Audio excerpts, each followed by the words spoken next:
अस्सलामुअलैकुम। तो इस वीडियो के अंदर हम लोग अपनी एग्जाम्पल 4.10 को स्टार्ट करेंगे। सबसे पहले हमारे पास ये सर्किट गिवन है और अगर हम ये सर्किट देखें तो यहाँ पे हमारे पास डिपेंडेंट सोर्स गिवन है। तो हमें ये पता है कि डिपेंडेंट सोर्स का क्वेश्चन है, तो हम सिंपल इसको सॉल्व नहीं करेंगे, बल्कि RTH के लिए हमारे पास फॉर्मूला होता है V टेस्ट ओवर का I टेस्ट। ठीक है, ये यूज़ करेंगे। मगर यहाँ पर एक और चीज़ भी है, अभी जो हमने इससे पहले एग्जाम्पल 4.9 की थी उसमें भी हमारे पास डिपेंडेंट सोर्स होती थी, मगर उसमें हमारे पास साथ में इंडिपेंडेंट सोर्स भी होती थी। ठीक है, मगर ये क्वेश्चन ऐसा है कि इसमें हमारे पास कोई इंडिपेंडेंट सोर्स नहीं है। तो हमेशा याद रखें, जब भी हमारे पास इंडिपेंडेंट सोर्स नहीं है, फॉर एग्जांपल किसी सर्किट के अंदर कोई सोर्स ही नहीं है जो उसको कोई सप्लाई कर रही हो, तो सर्किट के अंदर VTH कैसे हो सकता है, वोल्टेज कैसे हो सकता है। ठीक है, VTH नहीं होगा। तो हमेशा याद रखें, ऐसे क्वेश्चंस में जो आपका VTH हुआ करेगा वो आपके पास ज़ीरो हुआ करेगा। ठीक है, चाहे आप लोग फाइंड भी कर लें, मगर VTH ज़ीरो हुआ करेगा तो वहाँ पे आप लोगों ने सिर्फ RTH फाइंड करना है। ठीक है, अब आप लोग RTH फाइंड करेंगे तो RTH किस तरह से फाइंड करेंगे, वही तरीका होगा। ठीक है, यहाँ पे हमें कोई ना कोई सोर्स लगानी होगी, सोर्स लगा के हम लोग V test over I test के फॉर्मूले से जो है RTH फाइंड कर लेंगे। 4 ओम, 2 ओम, और यहाँ पर मैं वोल्टेज सोर्स लगा रही हूँ 1 वोल्ट की। ठीक है, या फिर हम लोग यहाँ पे करंट सोर्स लगा देते हैं, क्योंकि हम लोगों ने वोल्टेज सोर्स के क्वेश्चन कर लिए। ठीक है, 1 एम्पेयर की करंट सोर्स लगा दें। अब मेरे पास I टेस्ट तो आ गया, मुझे यहाँ पे V टेस्ट फाइंड करना है। V टेस्ट का मतलब ये है कि मुझे यहाँ का वोल्टेज चाहिए। अब हमें ये बात पता है कि यहाँ का वोल्टेज, यहाँ का वोल्टेज, यहाँ का वोल्टेज, सबका वोल्टेज सेम होगा, तो ये पूरी एक ही नोड है। ठीक है, इसे मैं नाम दे देती हूँ V0 का। तो V0 फाइंड कर लूँगी, V0 मेरा V टेस्ट होगा, I टेस्ट मुझे पता है 1 एम्पेयर। सही है, अब सिंपल क्या करेंगे, यहाँ पे जो है नोडल एनालिसिस करेंगे। ये जो है हमारे पास 2Ix हो जाएगा, जा रहा है करंट, ये हो जाएगा V0/4, ये हो जाएगा V0/2, और ये हो जाएगा माइनस का 1 इक्वल्स टू 0। अब एक इक्वेशन है और 2 अननोन है, तो हम फाइंड नहीं कर सकते, तो Ix को जो है वो रिप्लेस करना पड़ेगा। Ix देख लें, Ix यहाँ पर जा रहा है, हमें पता है Ix बराबर होगा V ओवर R के।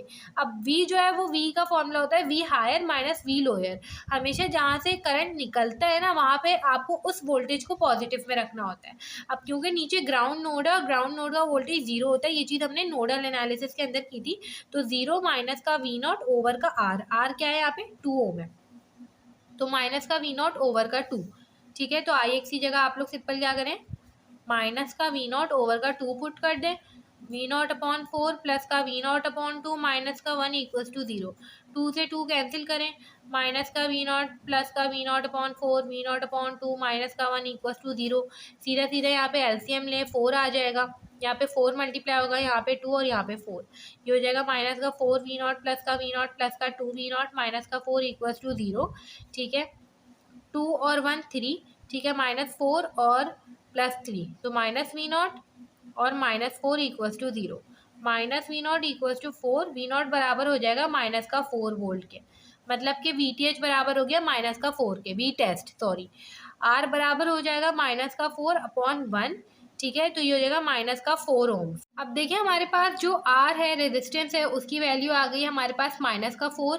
ठीक है, और VTH की वैल्यू है 0। आपने इसमें कोई इक्विवेलेंट सर्किट वगैरह नहीं बनाना, बस सिंपल RTH निकाल के बता देना है, क्योंकि हमें पता है कि VTH यहाँ पे 0 है। ठीक है, हमेशा याद रखें, जब भी डिपेंडेंट सोर्स होगी, अगर आप लोग VTH यहाँ पे कैलकुलेट भी करेंगे तो 0 ही आएगा। ठीक है, जब भी सिर्फ डिपेंडेंट सोर्स होगी क्वेश्चन के अंदर, तो वहाँ पे VTH हमेशा 0 हुआ करेगा और सिर्फ RTH निकलेगा। आप लोगों ने बस इतनी चीज़ ध्यान में रखनी है। अब हम प्रैक्टिस प्रॉब्लम 4.10 कर लेते हैं और वो देख लेते हैं कि वो हमारे पास किस तरह से सॉल्व होगी।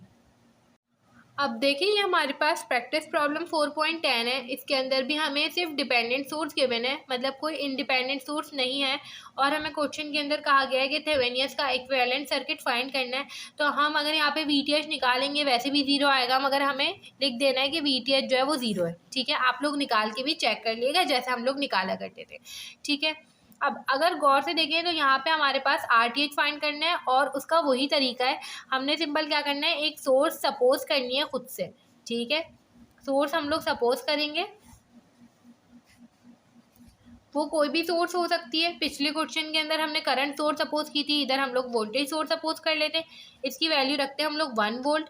ठीक है, ये हो जाएगा 15 ओम, ये हो जाएगा प्लस माइनस 4 Vx, 10 ओम, 5 ओम और Vx प्लस माइनस। ठीक है, अब सिंपल मुझे यहाँ का करंट फाइंड करना है। करंट कैसे फाइंड करूँगी, मैश एनालिसिस लगाएंगे। ठीक है, I1 कह देते हैं इसे और इसे कह देते हैं I2। ठीक है, अब मैश 1 की इक्वेशन बनाएंगे तो -1 + 15I1 - 15I2। ठीक है, इक्वल्स टू 0। ये हो जाएगा 15I1 - 15I2 इक्वल्स टू 1। ये हो गई इक्वेशन नंबर 1। मैश 2 की इक्वेशन बनाएंगे तो ये हमारे पास क्या आ जाएगी, 15I2 - 15I1 माइनस का 4Vx प्लस का 10I2 प्लस का 5I2 इक्वल्स टू 0। अब 2 इक्वेशन है और 3 अननोन है, Vx भी आ गया। तो Vx की वैल्यू देखें, Vx की वैल्यू हमारे पास V equals to I R होता है। कौन सा I गुजर है, I2 गुजर है, तो 5I2 मतलब कि I इंटू आर। ठीक है, तो Vx की जगह 5I2 रख दें, 15I2 माइनस का 15I1 और ये हो जाएगा 5I2 प्लस का 10I2 प्लस का 5I2 इक्वल्स टू 0।